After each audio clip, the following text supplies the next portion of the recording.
There's no doubt that he was tortured and murdered. In our mind as a commission, the only issue is who killed him and why. Mourning the death of a top election official that sparked fears of violence in Kenya. Chris Msando was found murdered just days before Kenyans head to the polls.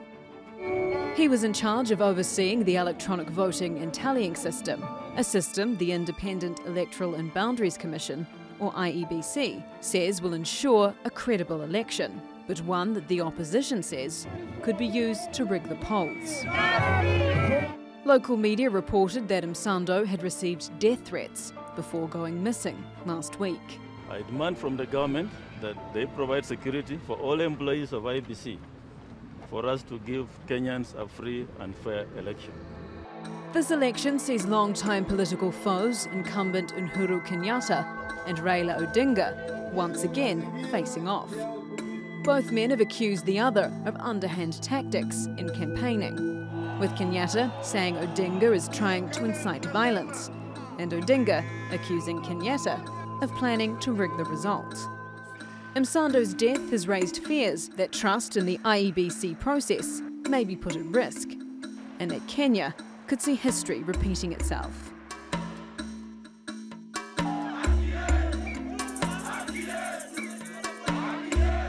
In 2007, Odinga called for protests after election vote counting was abruptly stopped, and his opponent, Mwai Kibaki, was announced as the winner. The protests led to 2 months of politically motivated ethnic violence. Around 1,200 people were killed and more than 500,000 displaced, traumatising the country and shocking international observers. In 2013, Odinga also claimed he was robbed of victory after electronic voting machines failed. This time around, the polls suggest the race between Odinga and Kenyatta will be as tight as it's ever been, raising the stakes and making the role of the IEBC even more vital. I think the mood is one of trepidation, of people not knowing what's going to happen, of people leaving, people are saying, if the only reason, and the only reason for which I will lose my life is voting, why should I vote? Kenyatta and Odinga have said they will accept the results if the elections are free and fair. But with tensions and mistrust already high, will the IEBC be able to deliver each candidate's definition of free and fair? Yvette McCullough, The Newsmakers. Well, we have a panel of guests joining us now from Nairobi. Firstly, Jessica Masila. She's the Executive Director of the Masalendo Trust, an organisation that promotes participation in politics. Next, Macharia Munene. He's a Professor of History and International Relations at United States International University. And Otsenio Namwea, Africa researcher at Human Rights Watch. Good to have all three of you with us. Otsenio, let me start with you, because the murder of the senior election official, Chris Msando, it's raised a lot of questions, hasn't it? Because he was involved in developing a new electronic voter registration system, and people are saying that he was murdered because of it. Well, so far we are still hoping that investigations will be able to unravel who exactly was behind it, and that eventually the law will take its course. However, the very act of the murder of the official speaks a lot and speaks volumes about exactly what is going on in the Kenyan electoral environment. First of all, the elections body has been under a lot of pressure for the past couple of months for various reasons. Definitely the elections body has its own share of blame, but we have seen a lot of targeted attacks on the elections body. When you say the election body has a share of the blame, what do you mean?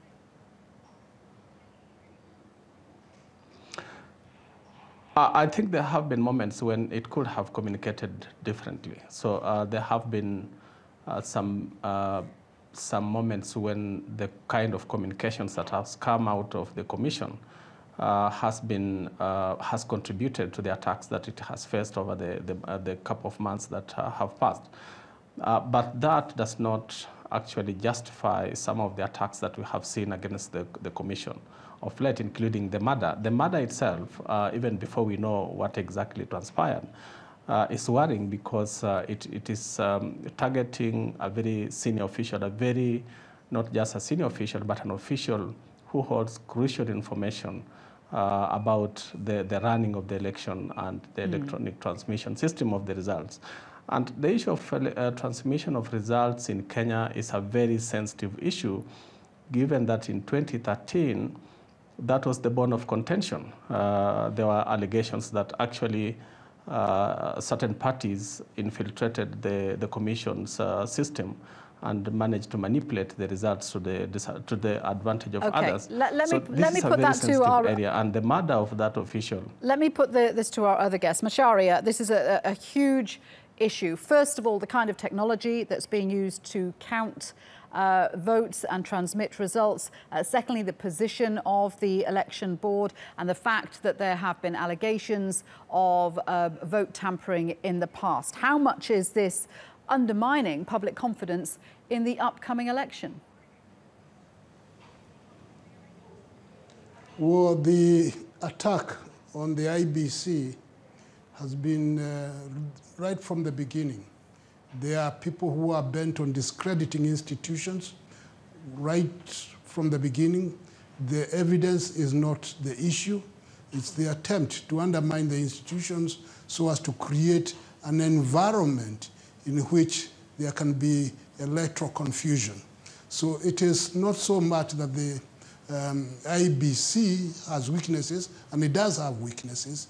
It is the fact that some politicians, irrespective of who is in the commission, are bent on discrediting Kenyan institutions for whatever it but as far as the actual election goes, Macharia, as far as the upcoming election goes, is there a fear that there's going to be some kind of vote tampering? I mean, presumably you're going to vote. Are you confident that your vote will be counted and counted fairly?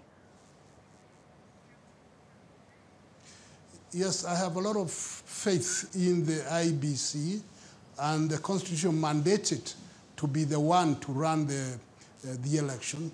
I'm confident that my vote will count, and the way to be counted is the way to announced, and there will be no untoward behavior. So the IBC will do its job properly. There may be attempts by some people. There always are some people with weird notions to change the reality, but that would not work. I have a lot of trust in the IBC to do the right thing. Jessica, do you agree with that? And is that a fair assessment of how the public see the election body? Do people have confidence in that? And is there going to be a large turnout? Actually, I want to support what Namwaya said. There is high mistrust against the whole, their political class. Yeah, and so the one thing that we were all counting on was having an election process, the electronic system being able to ensure that there's no tampering with the vote. Because, of course, the vote tallying, especially of the presidential vote, has been the bone of contention in the 2007 and 2013 elections. And so in this particular one, there being a loss of life concerning that, especially for Mr. Msando. Mr. Msando was somebody that I actually had to deal with in the course of my work. And I feel very aggrieved as a Kenyan, knowing that he was so confident of the systems he had put in place. And it just makes people wonder whether IEBC will be able to rise above this situation that it finds itself in at this juncture. The one critical thing to know is that the communication, as on this one, at least there has been a united front. Way they have communicated on this particular issue, because we have seen the commissioners and the CEO of the IEBC speaking from the same script. It's not always been so, and so I hope this will still maintain trust, because IEBC came into this election not having such high public confidence, but I think if they continue reading from the same script and making sure that they have concerted voice, they may be able to just pan through this process. Okay, this particular period. Obviously, there's a lot of scrutiny about the election that's going on in Kenya. Let me read some examples of how people saying votes could be rigged. Bussing in supporters to particular constituencies, paying people not to vote, polling stations failing to use biometric technology, stuffing the ballots, and according to the Kenyan National Commission on Human Rights, having the dead come back to vote by registering deceased voters. Otsieno, is there little surprise that people are worrying about how this election's going to go, given particularly the fact that the race is so close between the two main rivals?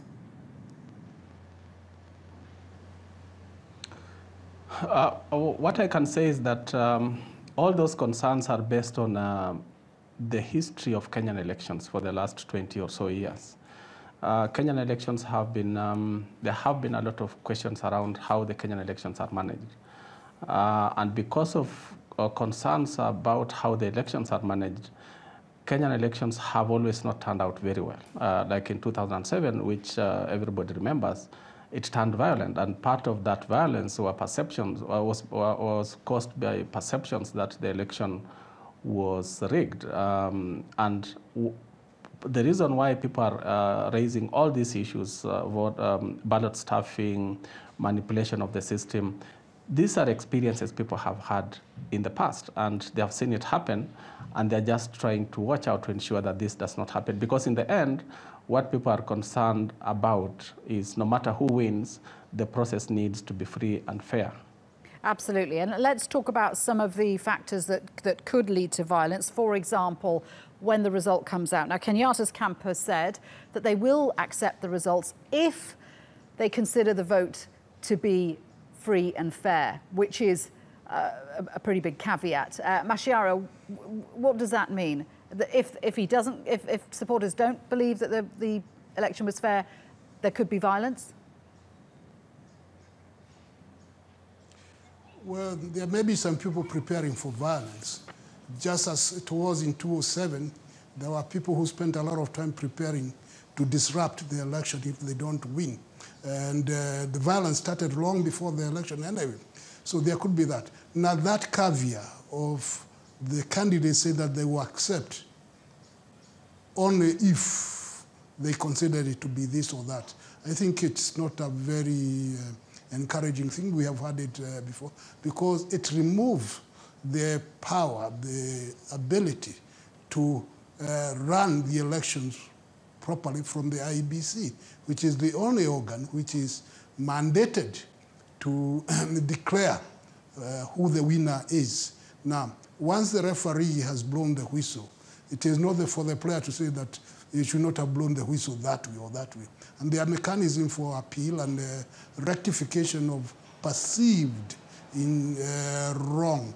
So the caveat in itself is maybe something to be of concern to everybody. I think it's a huge concern. I mean, and I think people are already concerned, Macharia, because a lot of people are leaving their homes, particularly in areas which were flashpoint areas before in 2007, because already they're predicting that there will be violence. So people are bracing themselves for the worst, aren't they? No, I think they are overstretching their imagination. I don't think there will be that violence. The concern is good for people to be concerned about safety, but the claim that there will be violence is far-fetched. The last time we had such problems, of course, the state was not prepared. It seemed to have been caught off guard. I think this time, people concerned have taken the right steps to ensure that the election will be peaceful. Those people who vote are expected to vote and get out of the way, go and watch things in the right place. So there will be no violence. Okay, let me put that to our other two guests. Jessica, do you agree that the notion that there could be violence is far-fetched? Because tribal divisions are always a factor in Kenyan elections. And of course, that's what led to some of the worst post-election violence after 2007. And there are already reports of some violence in areas which were badly hit back then. So do you think the notion of violence is far-fetched, or in fact, is that something that a lot of Kenyans fear? It's very real. It's very real that we are likely to have violence because, of course, according to the latest polls, they are saying that the race is very close between Mr. Uhuru Kenyatta and Raila Odinga.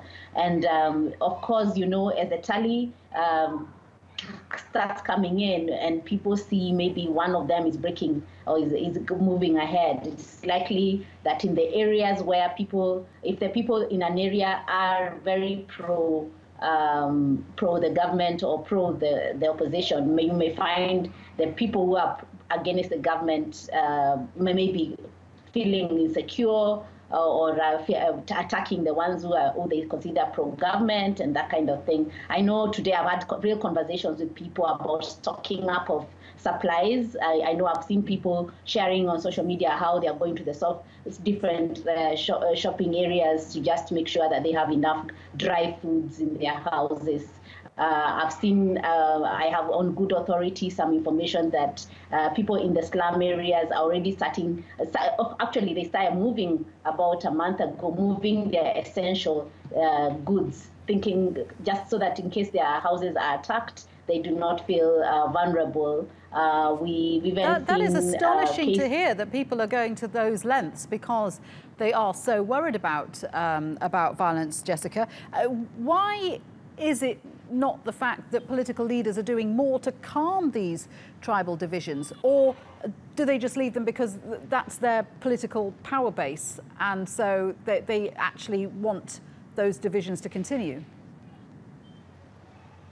They may not be coming out and speaking to necessarily a tribal base, maybe not mobilizing on tribal basis, but the reality is people have experienced this in the past. And once bitten, twice shy. So you make sure you're not going to be caught up in a situation where I find myself living in an area where I may be vulnerable. So I'm having to think, I've already told somebody, in case I don't feel secure where I live, then I will have to move house to a more secure area, just for the reality that I don't know how people are going to react. And there are some calls that, that there are some areas where the governor call vote is going to be critical, the presidential vote may be critical and contentious.